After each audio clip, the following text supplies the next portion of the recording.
I'm Natalia Bonner. Welcome back. All right, I've been super busy lately working on my brand new class videos for Beginner's Guide to Free-Motion Quilting. I actually about a few years ago wrote this book, Beginner's Guide to Free-Motion Quilting, and when I wrote this book, I included everything I wish I would have known when I started machine quilting. So I started out really simple with like the basics of thread and batting and why I use what I use. And then as we work through the class, I teach you how to free motion quilt over 50 different free motion quilting designs. So as I've been working my way again through this class and through all of the new samples, my creativity really just starts going wild. Like normal.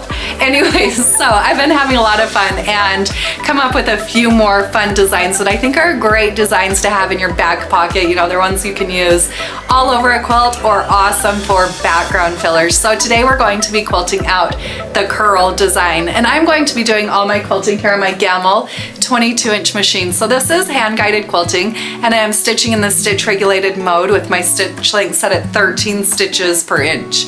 Now, even though I'm doing this here on a long arm machine, this can also be done on a sit down machine. It can be done on any type of long arm. As long as you have the ability to do free motion quilting, you can stitch out this design. So let's hop over to the quilt and let's get quilting.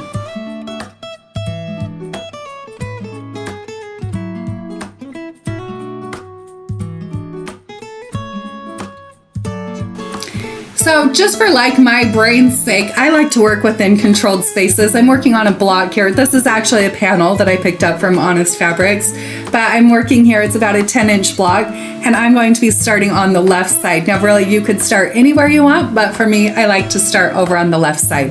To stitch out this design, I kind of am thinking about like ribbon or even thread. Really, let's think about thread, like curling in and out of itself. So what I like to do is start on the side and I'll stitch my first curl.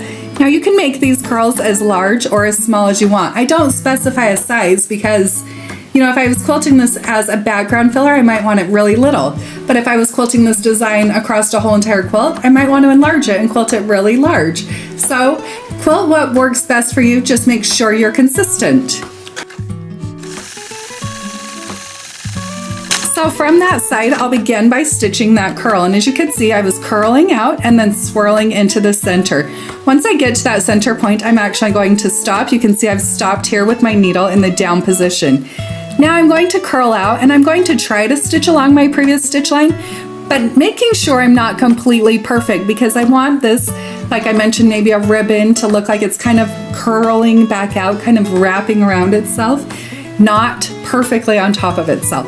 So I'll stitch back out, and I'm only going to stitch out to maybe this point. And that's because from there, then I'll travel down here and go into my next curl. So you can see I stitched back out, left that spot open, stopped up here, and now I'm going to travel down here. Now you will notice I'm trying to alternate directions most often when I am quilting out this design. I'll stitch into that center again and then curl out.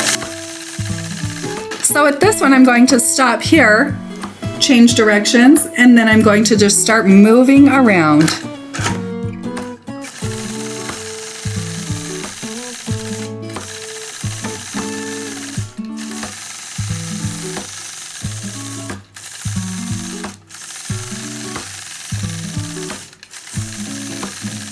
Now, sometimes if I get stuck, I may need to just add like a small curl, like just off to the side, and then I could continue on from there.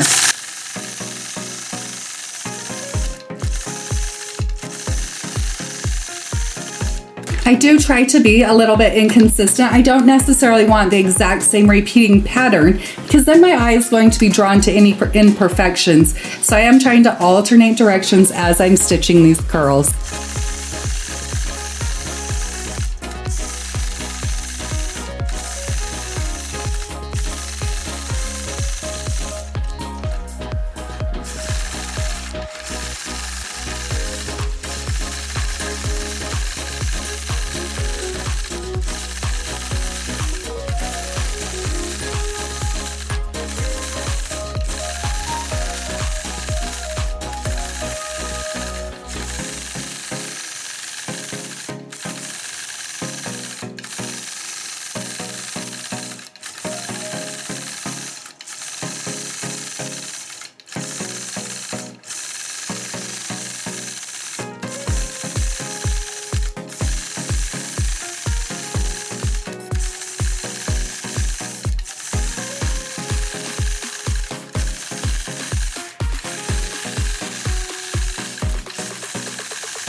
I love quilting that curl design. When you start feeling really creative, you can start adding in like little feathers or leaves. Just start having fun with that design, but you can see how it's really a simplistic design when you break it down, but it creates such an awesome impact.